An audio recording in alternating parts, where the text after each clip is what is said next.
Le dialogue passe aussi par les cordes d'un violon, entre un jeune musicien et un enfant né il y a 8 jours, encore en incubateur. C'est un petit et unique concert qui est donné dans le département de néonatologie du Caritas Baby Hospital de Bethléem. Il nous laisse émerveillés, les yeux et les oreilles grands ouverts. La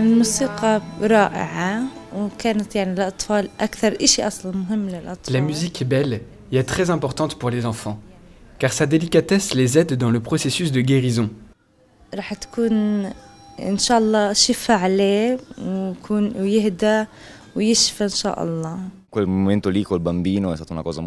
En cet instant, avec l'enfant, j'ai vécu quelque chose de très intime. Je le dois à cet enfant. Je suis très heureux de l'avoir fait, parce que j'ai plusieurs amis qui ont dû passer par cette épreuve, en Italie, et je sais ce que ça signifie. C'est une chose très difficile à gérer. Je suis donc heureux d'avoir pu les aider ici.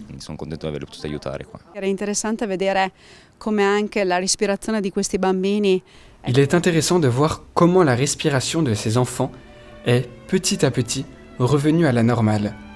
Les enfants qui étaient agités ou nerveux au départ se sont détendus et endormis.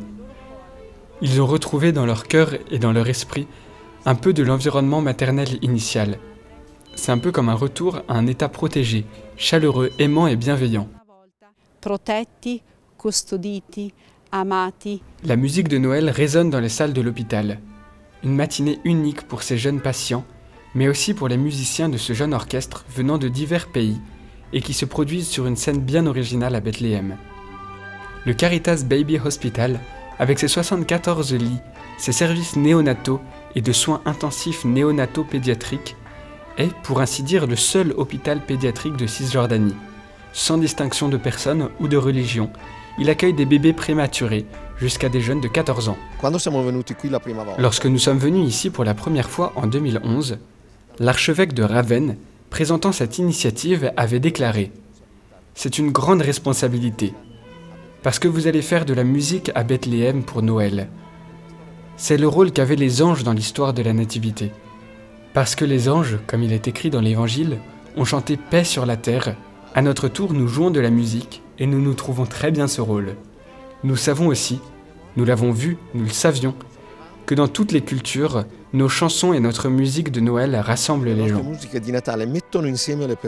La magie de la musique part s'installer à l'Institut d'Ephta, structure qui s'occupe des enfants sourds et muets à Bethléem. La rencontre avec les musiciens se transforme immédiatement en un grand jeu.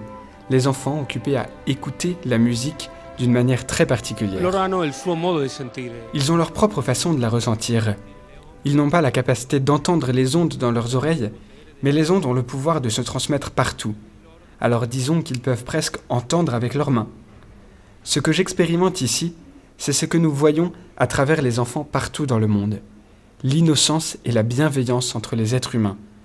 Le problème, c'est que nous n'avons pas souvent ce contact avec eux. Enfin, pas autant que nous devrions. Et il est là le vrai problème.